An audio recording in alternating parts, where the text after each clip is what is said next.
Prepare tayo ng lunch ng aking mga alaga. Kaya nakapag-prepare na ako ng dalawa.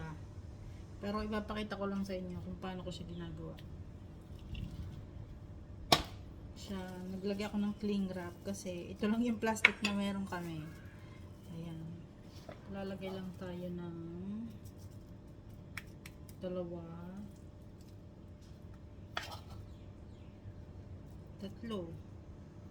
tatlong kutsara.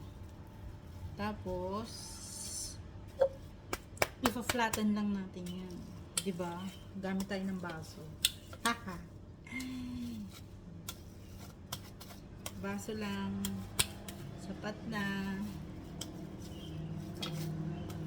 Para pantay siya.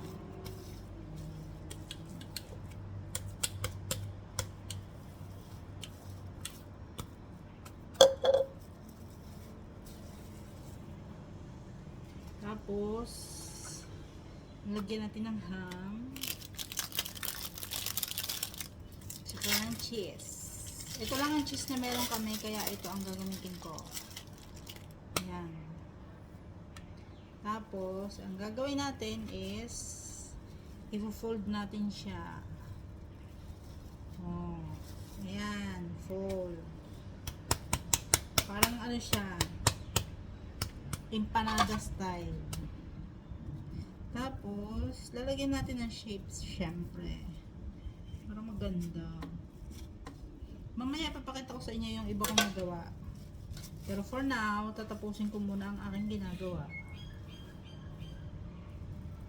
Diba? Ayan. Tapos, dyan siya. Ayan.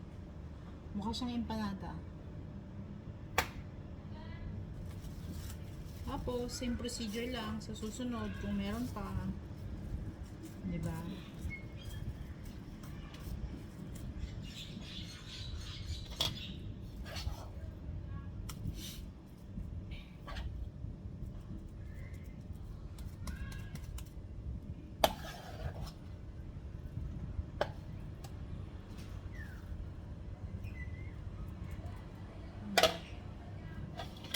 Busin na natin. Pero mukha siyang malaki.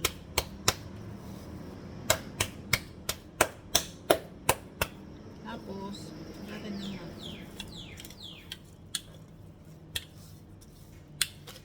Diba? Ganun lang siya kadali. Ito yung ham.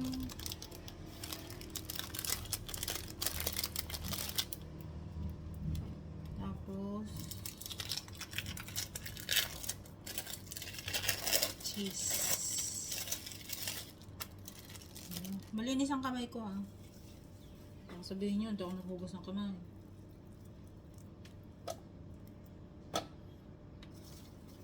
Fold lang natin siya.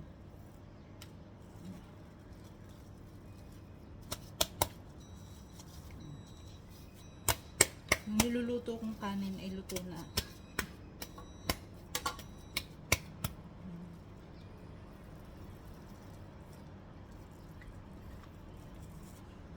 Diba?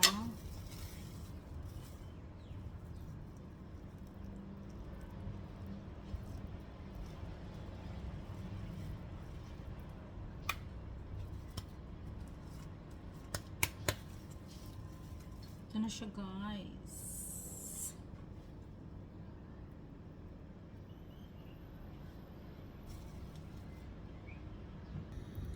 So, ayun guys, nagpainit na ako ng mantika. Ang gagawin lang natin ay ito siya, ilulublob natin sa harina.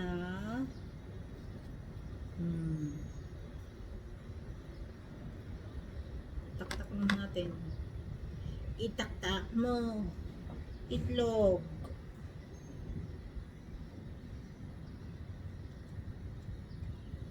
Tapos breadcrumbs.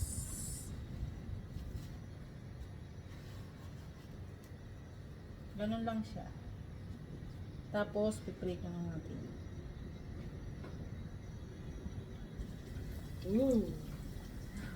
Diba? Ayan, ganyan siya. Papakita naman sa inyo mamaya pagluto na, guys.